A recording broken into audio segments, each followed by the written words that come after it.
Mountain post में आपका स्वागत है। इस बुलेटिन में आप जान पाते हैं हिमाचल की टॉप 5 खबरें। तो चलिए करते हैं बुलेटिन की शुरुआत। पहली खबर की बात करते हैं। एलएसी पर चीन से तनाव के बीच आज रक्षा मंत्री राजनाथ सिंह देश की सरहदों से सटे 7 अलग अलग राज्यों और केंद्र शासित प्रदेशों में 43 पुलों का ई उद्घाटन करेंगे।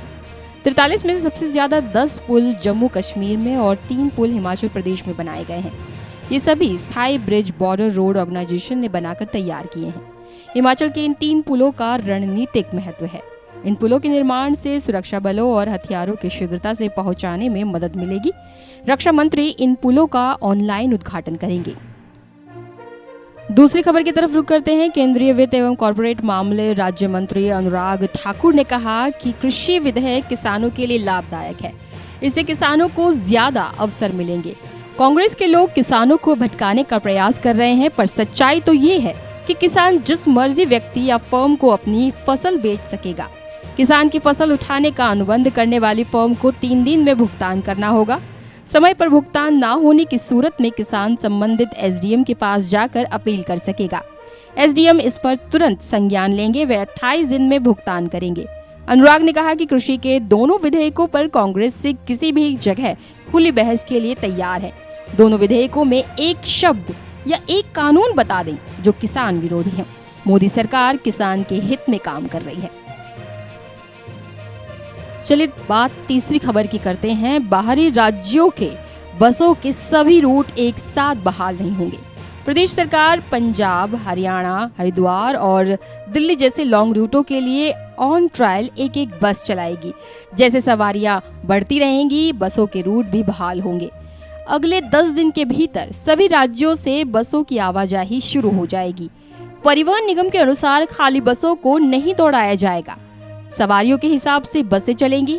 बाहरी राज्यों के लिए 60 और 50% सीटों के साथ बसें शुरू होंगी। ऑर्डिनरी बसों में 60 और डीलक्स बसों में 50% सवारियां बैठाने का प्रस्ताव तैयार किया गया है। ये बसें चंडीगढ़, हरियाणा, पंजाब के लिए भेजी जानी है। डीलक्स बसों में 40 सीटें होती हैं। चौथी खबर की तरफ रुख कर लेते हैं। हिमाचल चुनाव आयोग ने 3 राज्यों के चुनाव आयोगों से पंचायती राज संस्थाओं के चुनाव के लिए ईवीएम की व्यवस्था करने का मामला उठाया है। राज्य चुनाव आयोग ने उत्तराखंड, पंजाब और हरियाणा को इस संबंध में पत्र लिखा है। राज्य ने सीमावर्ती इलाकों में पंचायत चुनाव कराने को इन राज्यों के चुनाव आयोग से ईवीएम उपलब्ध कराने की सिफारिश की है। प्रदेश में पंचायत चुनाव कराने के लिए आयोग के पास सीमित संख्या में ईवीएम है। चुनाव करवाने के लिए अधिक संख्या में ईवीएम की जरूरत होगी। इस बार करीब 405 नई पंचायतों का गठन किया गया है। चलिए 5वीं खबर की बात करते हैं। हिमाचल के 2 स्मार्ट शहरों राजधानी शिमला और धर्मशाला में लगाए जाने वाले स्मार्ट बिजली मीटरों का 1.5 साल से बजट 2 गुना बढ़ गया है।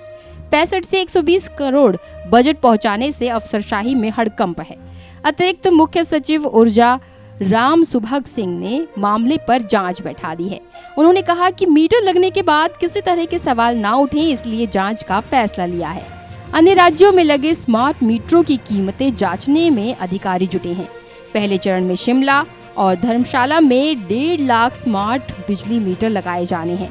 करीब 1.5 साल पहले जब मीटर लगाने की प्रक्रिया शुरू हुई तो योजना पर करीब 65 करोड़ का खर्च प्रारंभिक तौर पर आंका गया। फिलहाल हिमाचल टॉप 5 खबरों में बस इतना ही। दीजिए इजाजत। नमस्कार।